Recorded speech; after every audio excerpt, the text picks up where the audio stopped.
বিপিএলে রংপুর রাইডার্সের বিপক্ষে অবিশ্বাস্য জয় দুর্বার রাজশাহীর।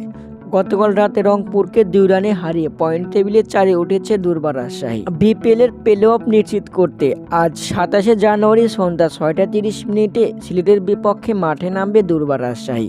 সিলেটকে হারালে রাজশাহীর পয়েন্ট দাঁড়াবে 12। অন্যদিকে খুলনা টাইগার যদি 3 ম্যাচের মধ্যে একটি ম্যাচ হারে তাহলে প্লে অফ কনফার্ম হয়ে যাবে দুর্বার রাজশাহীর। দর্শক, সিলেটকে হারাতে মুখিয়ে আছে তাসকিন আহমেদ।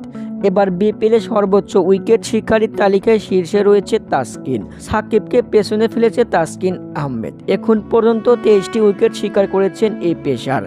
আজ সিলেটের বিপক্ষে ডু আর ডাই। বিপিএলের প্লে অফ খেলতে জিততেই হবে রাজশাহীকে। প্রথমবারের মতো বিপিএলে কোনো বিদেশি ক্রিকেটার ছাড়াই রংপুরের বিপক্ষে খেলতে নেমেছিল দুর্বার রাজশাহী। আগে ব্যাট করে 20 ওভার শেষে 9 উইকেট হারিয়ে 119 রান সংগ্রহ করে দুর্বার রাজশাহী।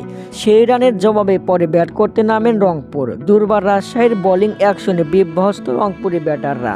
শেষমেশ 20 ওভার শেষে 8 উইকেট হারিয়ে 117 রানে থামিয়ে যায় রংপুর। 2 রানের জয় নিয়ে পয়েন্ট টেবিলে 4-এ উঠেছে দুর্বার রাজশাহী। দর্শক, রাজশাহী কি পারবে বিপিএলের প্লে অফ খেলতে? কমেন্টের মাধ্যমে জানিয়ে দিন। ধন্যবাদ।